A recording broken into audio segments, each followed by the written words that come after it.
سيدنا ومولانا محمد وعلى آل سيدنا ومولانا محمد وعلى وسلم صلاة وسلام عليك يا رسول الله صلی اللہ تعالی علیہ وسلم۔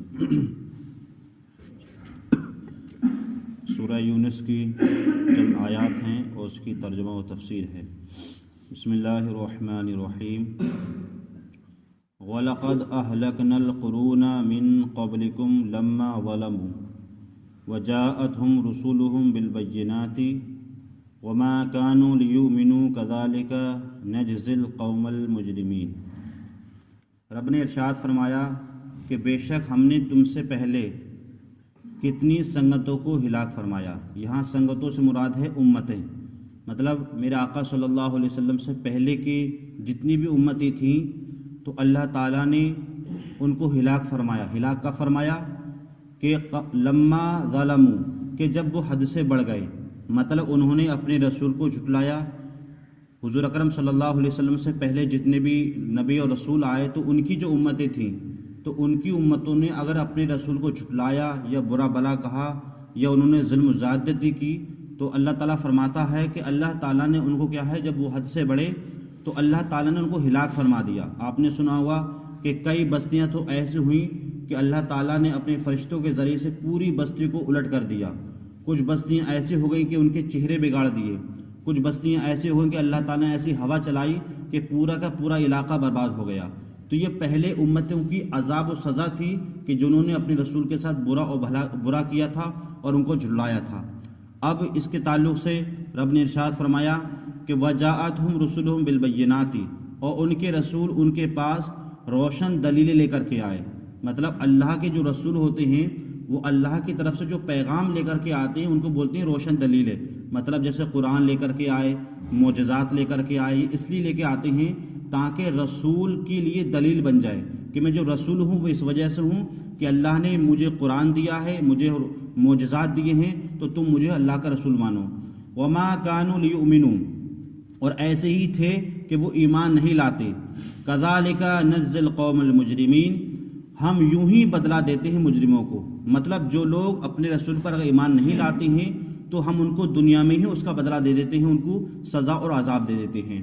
اس کے بعد رب ارشاد فرماتا ہے کہ ثُمَّ جَعَلْنَاكُمْ خَلَائِفَ فِي الْأَرْضِ مِن بَعْدِهِمْ لِنَنظُرَ كَيْفَ تَعْمَلُونَ، پھر ہم نے ان کے بعد تمہیں زمین میں جانشین کیا کہ دیکھیں تم کیسے کام کرتے ہو۔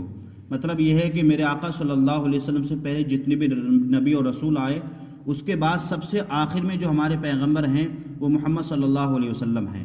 اب صرف وہ پوری دنیا کے رسول ہیں۔ اب ان کے لیے خطاب فرمایا کہ تمام جو نبی آئے اس کے بعد اب تمہارا سکہ چلے گا پوری دنیا پہ، تو تم کیسے کام کرتے ہو۔ تو جب وہ دنیا میں آئے تو انہوں نے لوگوں سے کہا وَإِذَا تُتْلَى عَلَيْهِمْ آيَاتُنَا بِبَيِّنَاتٍ قَالَ الَّذِينَ لَا يَرْجُونَ لِقَاءَنَا آتِ، اور جب ان پر ہماری روشن آیتیں پڑھی جاتی تو وہ کہنے لگتے کہ جنہیں ہم سے ملنے کی امید نہیں۔ اس کا شان نزول یہ تھا کہ میرے آقا صلی اللہ علیہ وسلم نے جب مکہ کے کافروں کو جب پیغام پہنچایا تھا اسلام کا اور اپنے رسول ہونے کا، تو اس میں جو ہے یہ بھی تھا کہ جو تم جن بتوں کی تم پوجا کرتے ہو اس میں قرآن نے اس کی برائی کی، اور وہ بت کون تھے؟ لات تھا، عزا تھا، منات تھا، یہ ان کے بڑے بڑے بت تھے جن کی وہ پوجا کرتے تھے۔ تو ان تمام بتوں کی برائی قرآن میں آئی ہے۔ تو وہ تمام کافر ایک دن جماعت اکٹھا ہو کر کے حضور کی بارگاہ میں گئے اور عرض کی کہ ہم تم پر ایمان اس شرط پر لائیں گے کہ ہمارے جو بتوں کے نام تمہارے قرآن میں ذکر ہیں برائی کے ذریعے سے، ان کے نام تم قرآن میں سے ہٹا دو، یا تم کوئی دوسرا قرآن لے آؤ، یا تم ایسا کرو کہ ہم جو تم سے کہتے ہیں وہ تم باتیں مان لو، ہم تمہاری باتیں مان لیں گے۔ مطلب اس طریقے سے کافر میرے آقا صلی اللہ علیہ وسلم کو استہزاء اور دھوکہ دینا چاہتے تھے۔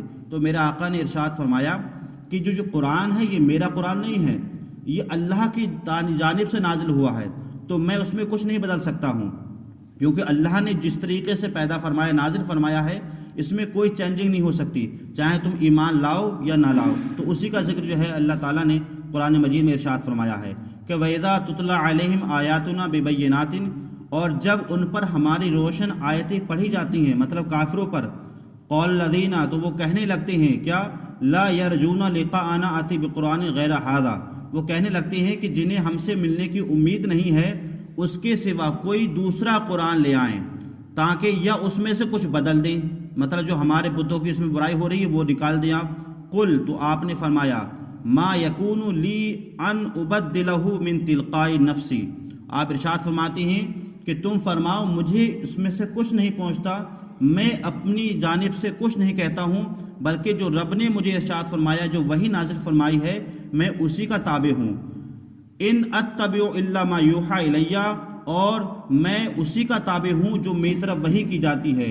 انی اخاف ان عصیت ربی عذاب یوم عظیم، میں اگر اپنے رب کی نافرمانی کروں گا تو مجھے بھی اس بڑے دن کا عذاب ہے جو سب سے بڑا دن ہے۔